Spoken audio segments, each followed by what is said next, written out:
विराट जी, आपका तो नाम भी विराट और काम भी विराट। नमस्कार आप सर। दुबई में से आज समय निकाला और वहाँ तो ये खेल आपका बड़ा तनावपूर्ण रहता है। उसमें भी आपने और अपनी भाग-दौड़ भरी जिंदगी में अभी जो फिटनेस रूटीन फॉलो करते हैं, मैं जरूर चाहूंगा, देश भी जानना चाहेगा, क्योंकि नौजवान आपको आपकी हर गतिविधि को देखता है। ये आपको कैसे मदद करता है? पहली बात तो बहुत बहुत धन्यवाद सर यहाँ पे हम सबको बुलाने के लिए। एक सब लोगों ने फिट इंडिया मूवमेंट के बारे में बात करी और इसके फायदे इसके लाभ हमको रोज अपनी डेली लाइफ में किसी ना किसी तरीके से दिखते हैं। सबने अपने एक्सपीरियंसेस बताए। मिलिंद जी ने भी बहुत अच्छी बातें रखी। बहुत इंस्पिरेशनल उनका भी काम रहा है, उनकी जर्नी रही है पिछले कुछ सालों में। मैंने भी बहुत ऑब्जर्व किया है।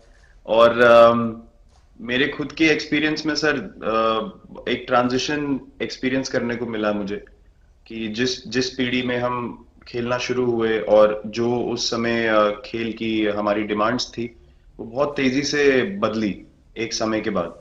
और मुझे ये एक्सपीरियंस हुआ कि जो एक हमारा सिस्टम बन चुका था, हमारा एक रूटीन बन चुका था, वो हमारे खेल के डिमांड्स के लिए सही नहीं था और उसे बदलना जरूरी था।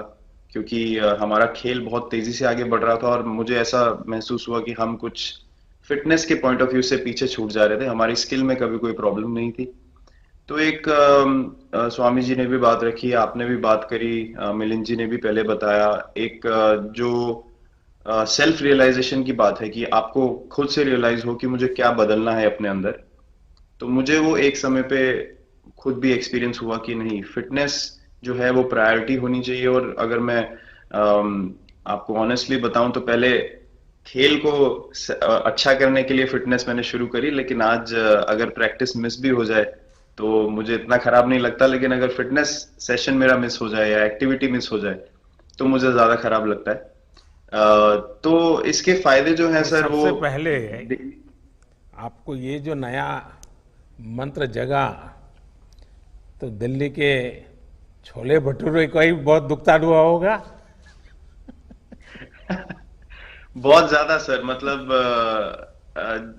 जो अभी हमने थोड़ी देर पहले बात करी कि हमारा जो नेटिव डाइट है, एक जिस रीजन से हम आते हैं उसका जो हम वो खाते हैं, उससे कभी मैंने कभी एक्सपीरियंस नहीं किया कि हेल्थ इश्यूज हुए हो या किसी को कोई बीमारियों का सामना करना पड़ा हो। मेरी खुद के एक्सपीरियंस में मेरी नानी, मैंने बहुत समय तक देखा, इतनी ज्यादा उम्र में भी उनकी हेल्थ हमेशा ठीक रही। हमेशा उन्होंने घर का सिंपल खाना खाया। तो मैं जब पला बड़ा तो शहरी खाना, मतलब बहुत ज्यादा बाहर का खाना होता था। खेलने कूदने जाते थे तो आते जाते बहुत सारी चीजें ऐसी खा ली कि जो हेल्थ पॉइंट ऑफ व्यू से अच्छी नहीं है। तो डाइट का भी एक बहुत बड़ा कंट्रीब्यूशन था, जो डिसिप्लिन नहीं था। तो वो फिटनेस, फिजिकल फिटनेस और डाइट दोनों चेंज करना पड़ा सर। उसकी वजह से ही चेंजेस आने शुरू हुए। और मैं इस चीज से इसलिए रिलेट कर पाता हूँ क्योंकि जैसे हमारे खेल में चेंजेस आए, आज की लाइफ की भी डिमांड्स बहुत ज्यादा हो गई हैं, बहुत हेक्टिक हो गई है लाइफ। तो अगर हम अपनी फिटनेस को उस पेस के साथ नहीं रखेंगे, सिंक में नहीं रखेंगे, तो हम पीछे छूटते चले जाएंगे। तो अगर हम लोग अपनी फिटनेस को नहीं इंप्रूव करते तो हमारे खेल में भी आज हम बहुत पीछे छूटते चले जाते। क्योंकि आप सिर्फ अपनी स्किल पे डिपेंड नहीं कर सकते। आपका जो मेंटल स्ट्रेंथ है, वो आपका शरीर कितना तंदुरुस्त है और आपका दिमाग कितना तंदुरुस्त है, उस दोनों का एक कॉम्बिनेशन साथ में चलता है। तो अगर मेरा शरीर सपोर्ट नहीं कर रहा है जो मेरा दिमाग सोच रहा है, तो मैं जो करना चाहता हूं मैं नहीं कर पाऊंगा। तो आपके मुझे छोटे सामने छोटे कैलोरी चेंजेस। कम करने का भी तो चैलेंज रहता होगा और इतना बड़ा काम करने का भी चैलेंज रहता होगा। उसको कैसे हैंडल करते हैं? सर मैंने अभी जो अपने अनुभव में मैंने ये चीज एक्सपीरियंस करी है वो ये है कि खाने के बीच में समय देना बहुत जरूरी है। हम लोग बहुत बार खाते हैं और फिर बड़ी मील के बाद वो छोटा पोटा खाते चले जाते हैं पूरा दिन। तो वो जो हमारा सिस्टम है उसको कहीं प्रोसेस करने का मौका ही नहीं मिलता खाने को, और रात तक हम खाते चले जाते हैं। तो मैं जब छोटा भी था तो 11:30 12 बजे डिनर हो रहा है, उसके बाद मीठा खा के एकदम सो गए। कुछ एक्टिविटी नहीं, कुछ उसके बाद वॉक नहीं। तो आई थिंक ये छोटी छोटी चीजें जो है जो बहुत मैटर करती हैं कि आप अपने अंदर के सिस्टम को भी कितना समय दे रहे हैं उस खाने को प्रोसेस करने के लिए जो आप खा रहे हैं।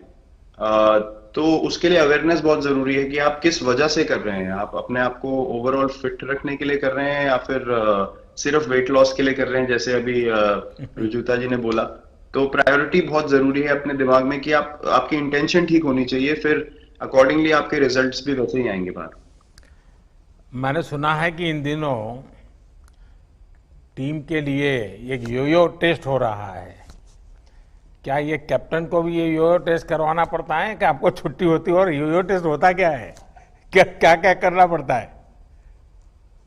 सर, टेस्ट ये बहुत जरूरी था फिटनेस पॉइंट ऑफ व्यू से। अगर आप ग्लोबल फिटनेस लेवल्स की बात करें तो बाकी टीमों से हमारा लेवल अभी भी कम है, और हम चाहते हैं कि वो लेवल हम ऊपर लेके जाएं, जो एक बेसिक रिक्वायरमेंट है।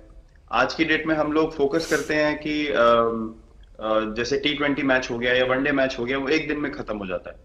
लेकिन अगर हम टेस्ट मैच की बात करें जो 5 दिन आपको खेलना है, हर शाम को आपको वापस जाना है, अगले दिन फ्रेश आना है, तो उस पॉइंट ऑफ व्यू से ये फिटनेस जो स्टैंडर्ड था वो बहुत जरूरी था। और मैं सबसे पहले मैं ही जाके भागता हूँ, और ये कंडीशन है कि अगर मैं भी फेल हो जाऊंगा तो सिलेक्शन के लिए मैं भी अवेलेबल नहीं हूँ। तो आई थिंक ये सिस्टम और ये कल्चर सेट करना बहुत जरूरी होता है। और उससे क्या होता है सर, ओवरऑल एक जो फिटनेस लेवल है टीम का बढ़ेगा। जैसे टेस्ट क्रिकेट में हमारा बहुत बार होता है कि आप थके हुए हैं, तीसरे दिन आके आपको, जैसे हमारे फास्ट बॉलर्स हैं आज की डेट में, वो दुनिया में सबसे ऊपर है, तो उनको अगर दूसरे तीसरे चौथे दिन आके वो एफर्ट डालना है फील्ड पे, तो वो डाल सकते हैं। पहले क्या होता था, स्किल हमारे पास हमेशा से रही है, लेकिन शायद जो मैंने आपको बोला वो ट्रांजिशन मैंने जो एक्सपीरियंस किया, हम लोग वो जरूरी समय जो आता है जहाँ पे शरीर थक जाता है और टीम को आपकी जरूरत है, वहां पे परफॉर्मेंस जो है हमारी डिप हो जाती थी और दूसरी टीम जीत जाती थी। आज की डेट में हमारी फिटनेस की वजह से हम वो जरूरी समय में उस चीज को कैपिटलाइज कर पा रहे हैं और हमारे रिजल्ट्स उसी तरीके से आ रहे हैं। तो एक एक sir benchmark I think elite sports में होना जरूरी है, उससे एक फिटनेस विराट कल्चर जी, बना। मैं देख रहा हूं कि आपका टाइम मैनेजमेंट तो है ही है, लेकिन फिर भी आपकी एक्टिविटी इतनी नजर आती है ना, मैं भी कभी कभी फॉलो करता हूं। कभी थकान नहीं लगती क्या आपको? सर, थकान, अगर मैं ऑनेस्टली आपको बोलूं, थकान हर किसी को होती है। अगर आप फिजिकल एफर्ट करेंगे तो थकान होगी, लेकिन अगर आपका लाइफस्टाइल अच्छा है, अगर आप खा अच्छा रहे हैं, अगर आप फिटनेस रेगुलरली कर रहे हैं, आपकी रिकवरी अच्छी है, तो आपकी स्लीप अच्छी है, स्लीप पैटर्न्स अच्छे हैं, तो आपकी रिकवरी तेज होगी। तो अगर मैं थक रहा हूं और 1 मिनट में मैं दोबारा रेडी हो जा रहा हूं, तो वो मेरा प्लस पॉइंट है। तो आई थिंक वो मैंने एक चीज एक्सपीरियंस करी जो बहुत जरूरी हो जाती है। आपका ओवरऑल लाइफस्टाइल कैसा है उसके ऊपर बहुत डिपेंड करता है। विराट जी, बहुत अच्छा लगा मुझे, और मैं आपको, अनुष्का जी को और आपके दोनों के परिवार को निकट भविष्य की शुभ घड़ी के लिए बहुत बहुत शुभकामनाएं देता हूं। धन्यवाद sir, thank you so much.